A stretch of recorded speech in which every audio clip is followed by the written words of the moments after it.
India, England 5 మ్యాచ్ల test సిరీస్‌లో భాగంగా జరిగిన మొదటి టెస్ట్‌లో ఇండియా ఓడిపోయిన సంగతి తెలిసిందే. ఆ టెస్ట్ మ్యాచ్‌లో ఓడడానికి ముఖ్య కారణం టీమిండియా బౌలింగ్‌లో ఫెయిల్ అవ్వడం.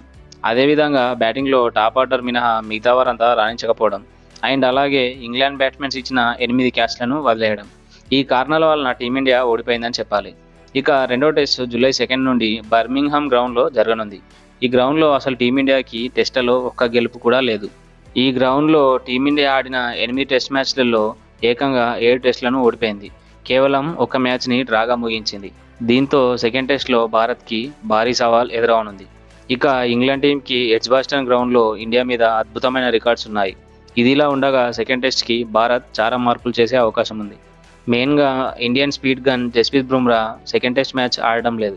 వర్క్‌లోడ్ పరంగా ఇండియా బుమ్రాకి రెస్ట్ ఇవ్వనుంది. ఇక ఈ సిరీస్‌లో డెబ్యూ చేసిన సాయి సుదర్శన్ గాయపడ్డాడనే వార్త ఒకటి వినిపిస్తుంది. అదేవిధంగా మొదటి టెస్ట్‌లో భారీగా పరుగులిచ్చిన ప్రసిద్ధ్ కృష్ణని పక్కన పెట్టే ఆలోచనలో భారత్ ఉంది. సో దీంతో టీమిండియా సెకండ్ టెస్ట్‌కి దాదాపు 4 మార్పులతో బరిలో దిగే అవకాశం ఉంది. ఇక బ్యాటింగ్ పరంగా చూస్తే ఓపెనర్లుగా కేఎల్ రాహుల్ మరియు యశస్వి జైస్వాల్ మొదటి టెస్ట్‌లో అద్భుతంగా రాణించడంతో సెకండ్ టెస్ట్‌కి వారే కొనసాగుతారు. సాయి సుదర్శన్ గాయంతో దూరం అయితే మాత్రం కరుణ్ నాయర్ వన్డౌన్లో ఆడే అవకాశం ఉంది. కరుణ్ నాయర్ లాస్ట్ టెస్ట్‌లో 2 ఇన్నింగ్స్‌లలో ఫెయిల్ అయ్యాడు. ముఖ్యంగా 2 ఇన్నింగ్స్‌లలో అతడు అవుట్ అయ్యాక ఇండియన్ ఇన్నింగ్స్‌లు పూర్తిగా కొలాప్స్ అయ్యాయి. మెయిన్‌గా కరుణ్ నాయర్‌ని మిడిల్ ఆర్డర్‌లో పంపడం అనేది తేడా కొట్టింది. అసలు కరుణ్ నాయర్‌ని వన్డౌన్లో ఆడించుంటే పరిస్థితి మరో విధంగా ఉండేదేమో. ఇక కెప్టెన్ గిల్ మరియు వైస్ కెప్టెన్ రిషబ్ పంత్ తమ ఎక్సలెంట్ ఇన్నింగ్స్‌లతో సూపర్ ఫామ్‌లో ఉన్నారు. అయితే ఈ మ్యాచ్‌లో సాయి సుదర్శన్ ఒకవేళ ఆడకుంటే అతని ప్లేస్‌లో నితీష్ కుమార్ రెడ్డిని ఆడించే అవకాశం ఉంది.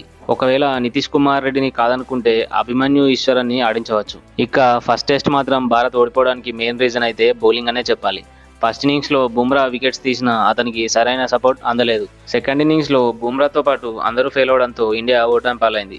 ఇక సెకండ్ టెస్ట్‌లో బుమ్రా లేకుండా ఇండియా బౌలింగ్‌లో ఏ విధంగా పర్ఫామ్ చేస్తుందో చూడాలి. బుమ్రా ప్లేస్‌లో హర్షదీప్ సింగ్‌ని ఆడిపించే అవకాశం ఉంది. నెక్స్ట్ మొదటి టెస్ట్‌లో భారీగా రన్స్ ఇచ్చిన ప్రసిద్ధ్ కృష్ణని పక్కన పెట్టి ఆకాశ్‌దీప్‌ని ఆడించవచ్చు. వీరిద్దరికైతే ఇంగ్లాండ్‌లో టెస్టులలో ఇదివరకు ఆడిన అనుభవం లేదు. లాస్ట్ టెస్ట్‌లో శార్దూల్ ఠాకూర్ ఏమంతగా ప్రభావం చూపలేదు. బుమ్రా లేకపోవడం, మిగతా బౌలర్లు అంతగా రాణించకపోవడం, అదేవిధంగా వారికి టెస్ట్ క్రికెట్లో అంతగా ఎక్స్పీరియన్స్ అనేది లేకపోవడంతో ఇంగ్లాండ్‌ని ఏ విధంగా ఎదుర్కొంటుందో చూడాలి. ఇక బ్యాటింగ్ విషయానికి వస్తే కరుణ్ నాయర్ మరియు సాయి సుదర్శన్ మినహా మిగతా బ్యాట్స్మెన్స్ మంచి ఫామ్‌లో ఉండడం ఒకటి భారత్‌కి కలిసొచ్చే అంశం. అయితే లోయర్ ఆర్డర్‌లో టెయిలెండర్స్ దారుణంగా ఫెయిల్ అవడంతో ఇండియా ఫస్ట్ టెస్ట్‌లో భారీ స్కోర్ సాధించే పొజిషన్ నుండి ఒక్కసారిగా కుప్పకూలిపోయింది.